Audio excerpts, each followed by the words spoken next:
It was not easy. So I think people have their own journeys in medicine. When I started medical school, when you start medical school, you kind of generally have a sense, if you're like a person who does a lot with their hands, loves surgery, you start positioning yourself that way. I didn't think that I was going to be a surgeon. I sort of knew pretty quickly that I really like knowing a lot of things about a wide range of topics. And so medicine was an obvious option for me.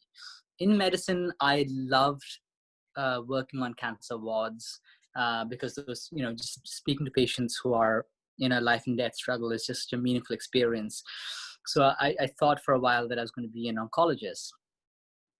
But then I loved infectious diseases, just like reading about it. It's just exciting. I grew up in India where I saw my parents are both doctors. So I saw a whole bunch of infectious diseases in India. And so that interest was always there. I was interested in sort of the stories of the doctors who go out and investigate outbreaks, things like Ebola.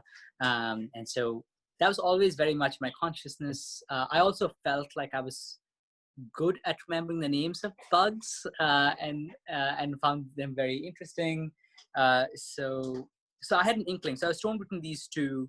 And then when I was in my fourth year of medical school, that's when I did a lot of rotations in both specialties. And, you kind of find your people. I think in medicine, oftentimes when you're picking a specialty, you find your people and you're like, oh, I love being in the ortho room, the ortho OR with those surgeons because they're just cool. We have the same vibe, same interests.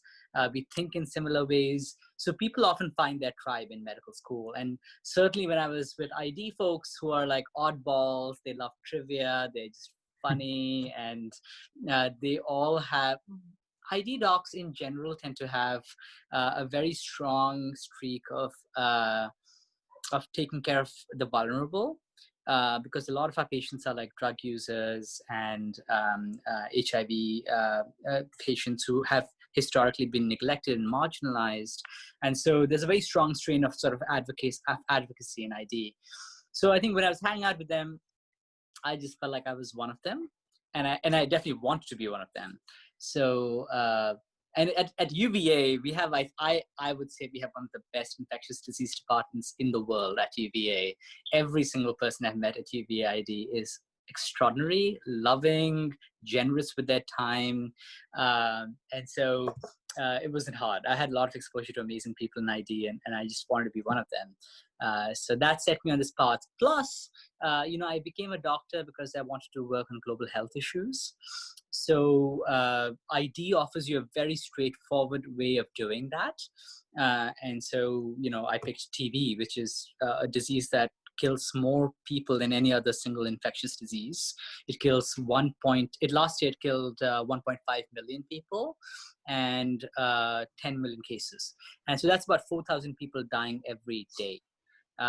So, everybody's talking about COVID now. And I'm like, well, if TB was a new disease, you would talk about nothing else. But because TB has been around now for several thousand years, the mummies had it. People actually, sometimes I tell them I'm a TB researcher and they're like, oh, do we still have TB in the world? I didn't know. So it's one of the most neglected things. It's ridiculous.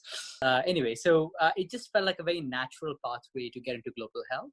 So that was another reason, apart from just my affinity towards ID docs, that made me pick it.